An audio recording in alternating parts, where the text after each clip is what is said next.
हो पण मी बुद्धू हो पण मी पण बुद्धू. तुम्हाला काहीतरी सांगायला आली होतीस ना? सांग त्या आधी, मग आपण जाऊ. ते आपल्या कपाळावर हात मारतच म्हणतात. तसं तिच्या चेहऱ्यावर परत गांभीर्य पसरतं. ते डॅड, डॉक्टर राधाला कॅम्पमध्ये जायची परवानगी द्यावी. ती फिंगर क्रॉस करत पटकन बोलून आपले डोळे मिटते. दिली, लगेच दिली. तसे डॉक्टर श्रीनिवास हसून म्हणतात आणि ती आश्चर्याने डोळे उघडून आपले डोळे मोठे मोठे करत पाहायला लागते त्यांच्याकडे. अगं असं काय पाहतेस?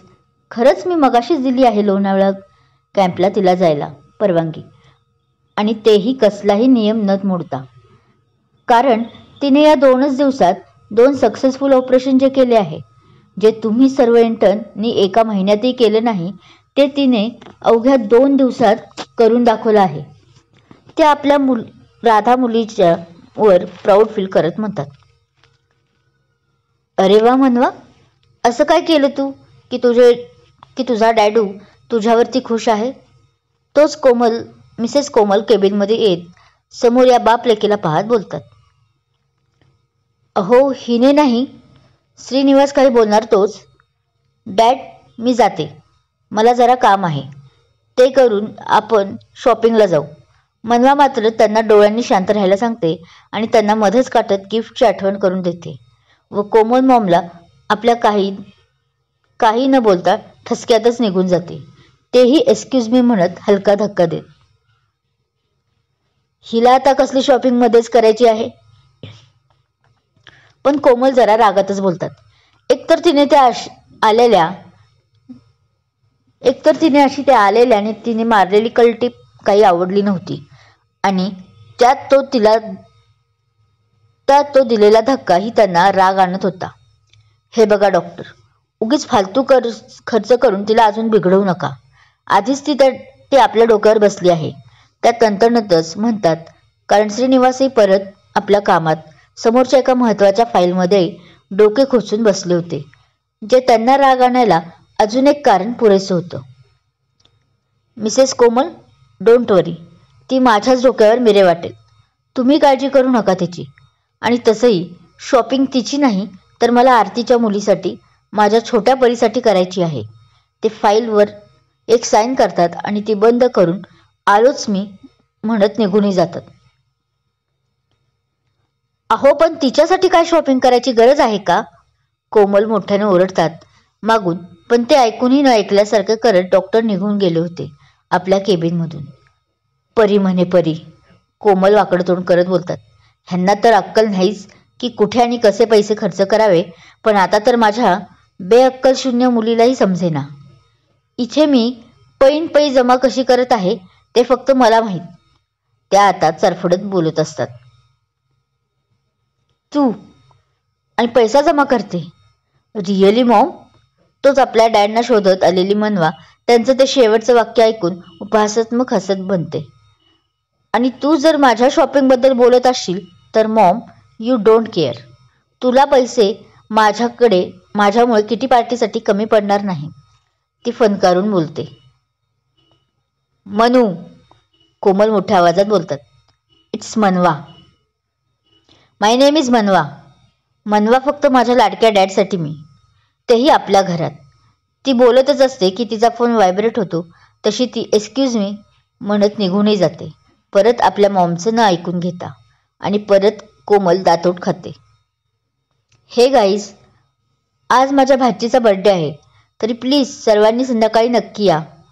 आपली ड्युटी संपताच राधा कॉमन रूममध्ये असणाऱ्या अनु, संदेश, स्नेहाला उद्देशून बोलते, पण तिचं लक्ष डॉक्टर प्रेमवर असतं, जो मात्र आपल्याच दुनियेत हरवला होता. तसं मी व्हॉट्सअपला मेसेज केला होता तुम्हा सर्वांना, पण परत एकदा पर्सनली निरोप सांगते. ती सर्वांना आणि पर्सनलीवर भर देतच बोलते, शिवाय आवाजही तिचा मोठा होत होता. हो ग, आम्हाला मिळाला कालच तुझा मेसेज, आणि आम्ही नक्की येणार आहोत. हो की नाही प्रेम? संदेश प्रेमला जरा धक्का मारत म्हणतो, कारण तिचं त्याला चोरून असं बघणं आणि खास त्याला निरोप देणं चालू आहे हे आता सर्वांच्याच लक्षात आलं होतं. काही बोललात का? प्रेम सर्व ऐकूनही आता न ऐकल्यासारखं करत होता. त्याने ती आपल्याकडेच पाहून निरोप देत आहे हे डोळ्याच्या एका कोपऱ्यातून पाहिले होते. त्यामुळे तो गालातल्या गालात खट्याळ हसत होता, जे मात्र कोणालाही कळालं नव्हतं. अरे, तिच्या भाचीचा वाढदिवस आहे आज. आपण जाणार आहोत ना आज? अनुराग पुढे होऊन त्याच्या खांद्यावर हात ठेवून हसत म्हणाला. कुणाची भाची? तो आता ओव्हर करत होता. अरे असं काय करतोय? राधाची भाची, डॉक्टर शुभांकर सरांची मुलगी, आशूचा वाढदिवस.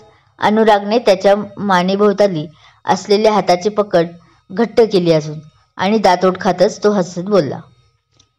आता तरी प्रपोज करून टाक साल्या तिला, तो हळूच कानात त्याच्या म्हणतो. अच्छा. पण त्यावर काही न उत्तर देता प्रेम उलट त्याचा हात आपल्या गळ्यातून काढत म्हणतो, मला नाही जमणार यायला डॉक्टर राधा, मला जर एक इम्पॉर्टंट काम आहे, तो दिलगिरी व्यक्त करत म्हणतो. पण यावर डॉक्टर राधा हुंकार फक्त भरते. मनातून राग आणि वाईट या दोन्ही गोष्टींचा संगम घडून येत होता. जायचं असेल तर सटवीबरोबर फिरायला, ती पुटपुटते, जे नेमकं शेजारी उभी असलेल्या स्नेहाच्या कानावर पडतं, जे ऐकून तिला हसायला येतं. तसं सर्वजण तिच्याकडे वेगळ्याच नजरेने पाहत होते. पण आता ती परत आपली नजर मोबाईलमध्ये आहे असं सर्वांना दाखवून ओठांवर बोट ठेवते. त्यामुळे तर आता अजूनच सगळे तिच्याकडे एकटक पाहत होते. गाईस, आता असं माझ्याकडे का पाहत आहात?